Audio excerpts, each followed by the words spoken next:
think that we were even in the beginning of radio, and radios in the homes back then. A long time ago. That's my father. These are my two little ones when they were. No, this is my father. He had laid a good pattern for running a family right, I think. We had great respect for our father. I had great affection for him, and whatever he said, was fine. We only disappointed him one time when he thought I was running away. He got some notion which was not correct, but I had been on a date with him. This is when I was in the university, and I had been on a date with a man I had met who was from the same town my best girlfriend was from. We'd exchanged a few letters. There was nothing remotely going on at that time with him or anybody else. But after he brought me home, he found that he had trouble with his car, and he wasn't going to get away from there in his car until he had some professional help with it. My parents were asleep, and I didn't want to wake them, and I got in the car and took him to a place to get the professional help he needed with his car. When I got back in the home, my mother met me and said, "Go talk to your father." Well, I knew I had not done anything wrong. I was just trying to help this person out, and without waking my parents, which was silly. I could have wakened them and gotten them in the problem. But anyway, I didn't have any trouble convincing my father that all was well, and I didn't do anything I wasn't supposed to. But one thing I would like to point out is that this man he had saved money before he married in the first place, but there were, I guess, different reasons for waiting till he was I think he was 27 when they married. But my grandmother wrote in a letter, which I possess, that he had saved $5,000, and so he had more to start with. They had more to start with than their parents had. The parents were immigrants. They came both in separate places.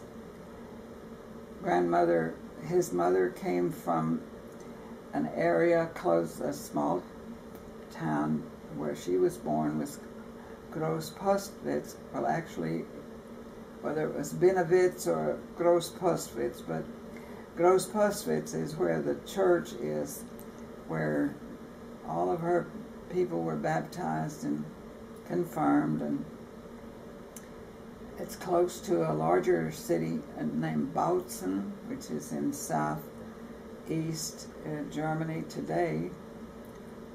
And his father came from, was born in Pudewitz, which was outside of a larger city named Posen. And Posen is now since World War II, is again in Poland. It's an area that has been in Poland, and other times it's been in Germany. Well, it was in Germany when he was born. But anyway, my father was born in Austin and lived there all his life.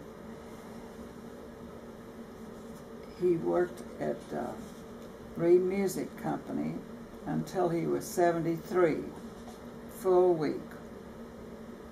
And retired at that time and still lived in Austin. He did die in New Braunfels because he came here where I could he and my mother came to New Braunfels. I had offered my time with them mainly as much for them as much for my brother Albert as for the parents, because it's important for me to help my brother in some way. That's the only way I knew how to help him take care of them. He was taking care of and living on the same property with his wife's parents.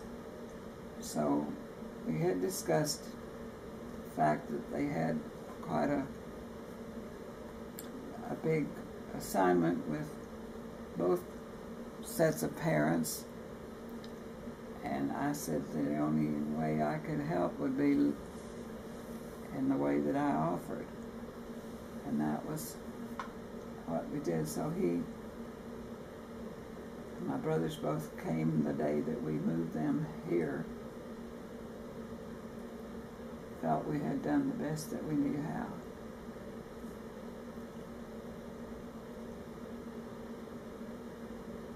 I will say that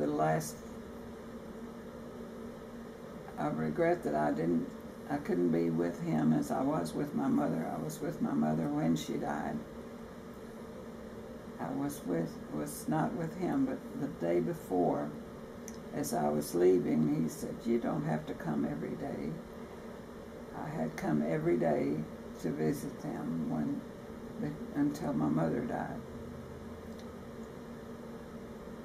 And that's what he said to me the last thing. He said, "You don't have to come every day. I know you're busy." And so the next day I didn't. 10 o'clock I received a phone call. "Your father's died." So I raced out of the house as if there was a fire or something. Just looked like he was sleeping there, just as I might have come any time I came to visit. But the last thing he said to me, "Don't forget I love you."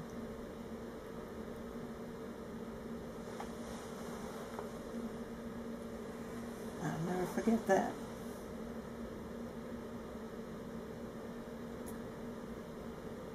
They were all dressed to go, I think, looked to me like they were dressed to go to the Kindermasken, the children's parade. I don't see them as anything else at that time. See some snaggle teeth. So this is Carolyn, and she has a middle name inspired by my mother's mother, Amelia, and she now has a granddaughter given that name, Emily Grace. My middle name is Amelia, from the grandmother who was there when I was born, and actually made her living after her husband died, after the grandfather died. She worked for many years taking care of mothers and babies in homes, and so she has the middle name. And the first name, Carolyn, I took from a sister of hers.